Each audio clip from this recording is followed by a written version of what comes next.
दोस्तों, आज की कहानी है। ननन जी, इस तरह काम छोड़कर मस्ती करना ठीक नहीं है।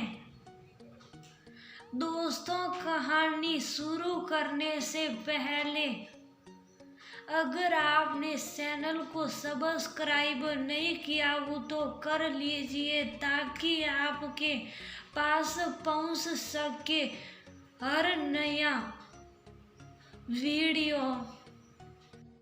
आज सुबह से ही नायरा अपनी माँ रंजनी जी को भाग भाग कर काम करते देख रही हैं।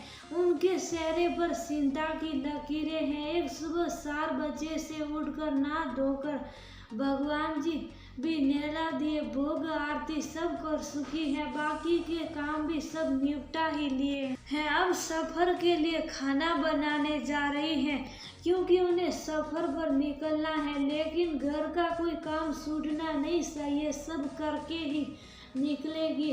उनको देखकर ही लग रहा था कि उन्हें कितनी हपड़ तपड़ है हर काम की। वह कुछ समझाऊंगी भी तो वह समझने वाली नहीं, फिर भी उन्हें परेशान होते देख मन नहीं माना तो बोली दी, रिलैक्स मम्मा, आप हर काम की इतनी टेंशन क्यों लेती हैं? सारे काम करने के बाद भी आप संतुष्ट नहीं होती। घर से बाहर जा रही है, रिलैक्स होकर जाइए। कोई काम छूट जाएगा तो कोई बात नहीं, इतना तो चलता ही है। आपको बुआ से सबक लेना चाहिए, उन्हें कभी किसी काम की कोई टेंशन नहीं रहती। वो हर काम आराम से करती है। आपको याद है जब पिछली बार हम लोग उनके घर गए थे और फूफा जी ने मूवी देखने का प्रोग्राम बनाया था। हाँ, वो कैसे दिन कैसे भूल सकती हो, क्योंकि तुम्हारे फूफा जी हम सबको पिक्चर हॉल में मूवी दिखाने ले गए थे। तुम्हारे पापा तो कभी लेकर ही नहीं गए। वो तो भला हो तुम्हारे फूफा जी का जो पिक्चर हॉल की शक्ल तो दिखा दी। बात को बदलिए मत, जो बात शुरू की है वो बताएं। हाँ, तुम्हारे फूफा जी ने सुबह 9 से 12 बजे वो के टिकट बुक किया और सबको अल्टीमेटम दे दिया। सब लोग सुबह जल्दी उठकर तैयार हो जाना, हर हाल में 8 बजे घर से निकल लेना है। शहरों में ट्रैफिक की वजह से गंतव्य तक पहुंचने में समय लग जाता है, तो उन्होंने पूरे 1 घंटे पहले ही निकलने का प्रोग्राम बनाया। जो देर करेगा वो घर बैठेगा। हम लोग सुबह 5 बजे से उठकर बैठ गए, सब नहा धोकर तैयार भी हो गए। नंदोई जी भी उठकर आ गए और हम सबको शाही नाश्ता करवा दिया। मैं बार बार घड़ी देख रही थी कि तुम्हारी बुआ अब उठेगी। मैंने तो उम्मीद की थी कि वो तो आज सबसे जल्दी उठेगी, क्योंकि घर में कामों का अंबार लगा था।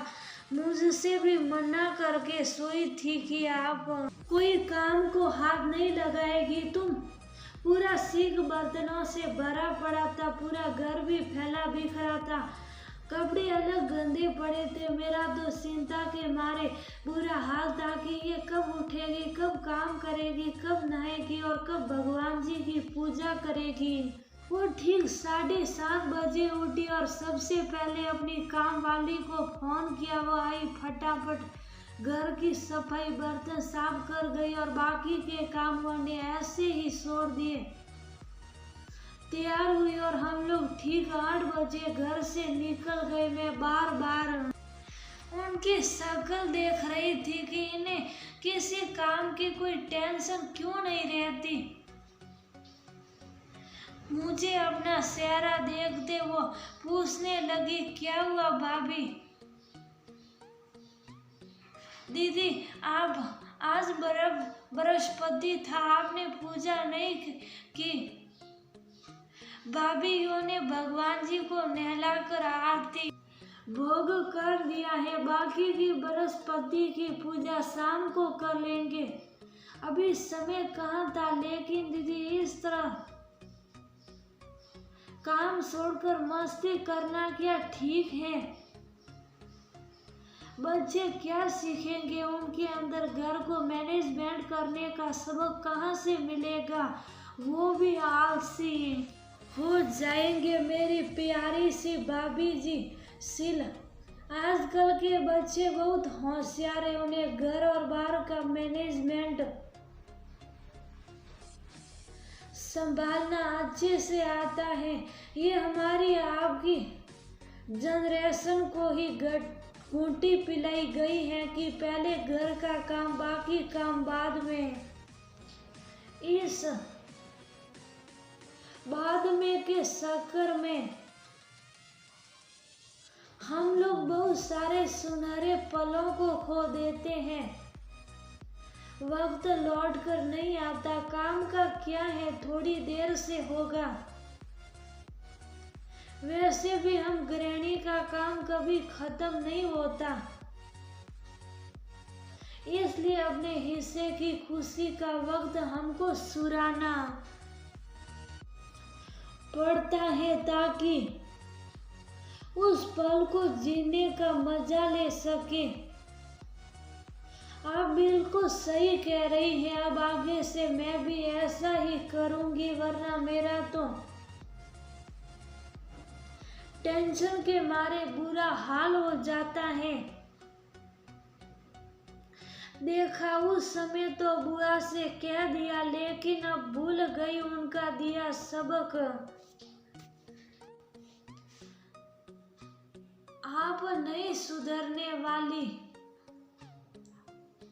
बेटी नायरा ने अपनी माँ का मजाक उड़ाया। अब मैं भी अपनी आदत सुधारूंगी और तुम सबको भी सुधार दूंगी। चलो जल्दी जल्दी मेरे साथ पूड़ियाँ बेलो, वरना सीखोगे कैसे। मम्मा फिर से वही बात, किशन का काम जरूरी करवाओगी, मेरा पीछा नहीं छोड़ोगी। बेटिया रानी से अफसर बनो या प्रधानमंत्री, किशन का काम तो आना ही चाहिए, कहकर रंजनी ने बेटी को प्यार भरी शपथ लगाई और मन में सोच लिया कि अब इतनी टेंशन लेकर नहीं जीना, जो भी करूंगी टेंशन फ्री होकर करूंगी। आखिर नंदन रानी ने बहुत बढ़िया सबक जो सिखाया है।